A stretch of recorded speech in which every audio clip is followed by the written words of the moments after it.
February 14th, 1929. St. Valentine's Day in the gang-fueled anarchy of Prohibition Chicago. There are gratuitous episodes of extreme violence on a regular basis. The man, crime boss Al Capone, is out to eliminate his longtime nemesis. Capone was a monster created by Prohibition.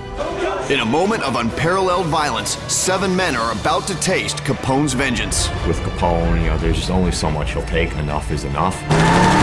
Engineered for massive carnage, the machine is the Thompson submachine gun. Gangland couldn't have asked for any better weapon of mass destruction. But fate throws a kink in Capone's perfect plan. Which one of you bums is Moret? In the history of man, there are critical chapters that forge together a daring individual, a crucial situation, and an innovative technology. Fate's fusion of man, moment, machine. Hi, I'm Hunter Ellis. When Al Capone unleashes this brutal attack against his rivals, it's the climax of his career, sealing his rise from street thug to the most prominent gangster in Prohibition Chicago. Capone's gunmen use a weapon that has unprecedented firepower and becomes a symbol of gangster bloodshed, the Thompson submachine gun. In a single moment, Capone and the Tommy gun will transform gangland tensions into full-on street warfare. On the morning of February 14th, 1929, Chicago police raid an illegal liquor depot on the city's north side. Actually, these cops are imposters, sent to carry out a ruthless act of gangland retribution by one of the most powerful men in town. All right, you guys. Al Capone's name was emblazoned in history by the St. Valentine's Day massacre. If it had never occurred, he would have been known as just another thug in Chicago.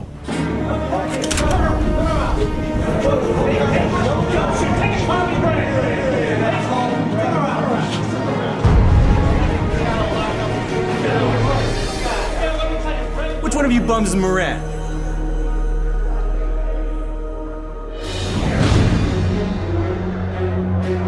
Al Capone and the men he wants to kill derive their power from laws enacted to improve society. January 17th, 1920. At 12:01 a.m., Prohibition begins. It takes only 58 minutes for the first violation to occur when a shipment of whiskey is hijacked in Chicago. There are huge profits to be made in illegal alcohol, and gangsters waste no time getting down to business. Prohibition turned out to be a golden opportunity for criminals because it suddenly handed them a business which before then had been completely legitimate. So it suddenly put them in the mainstream.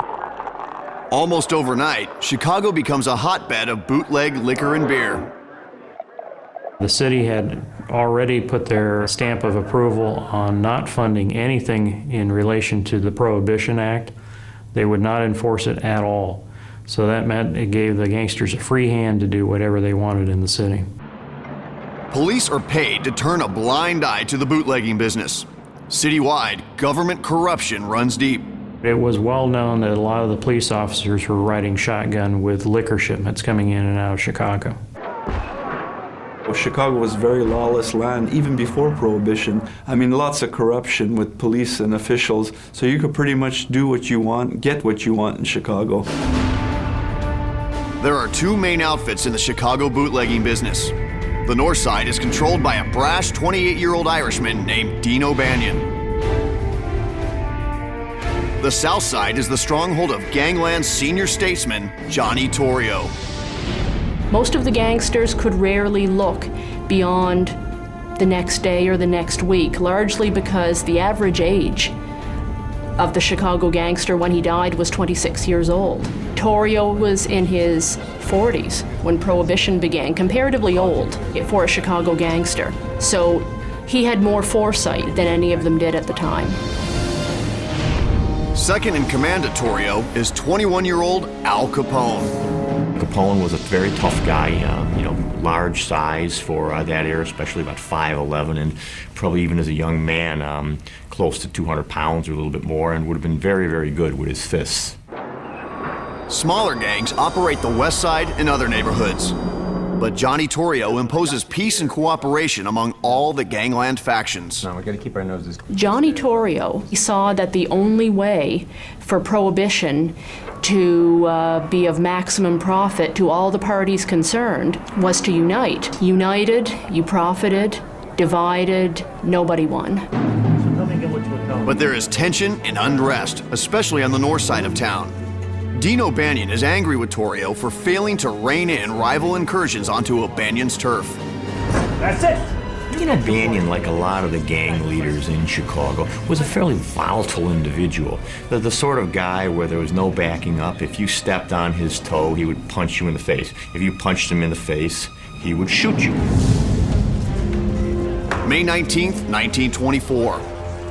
O'Banion decides to teach Torrio a lesson by selling him his interest in a profitable brewery and then arranging for it to be raided by the police.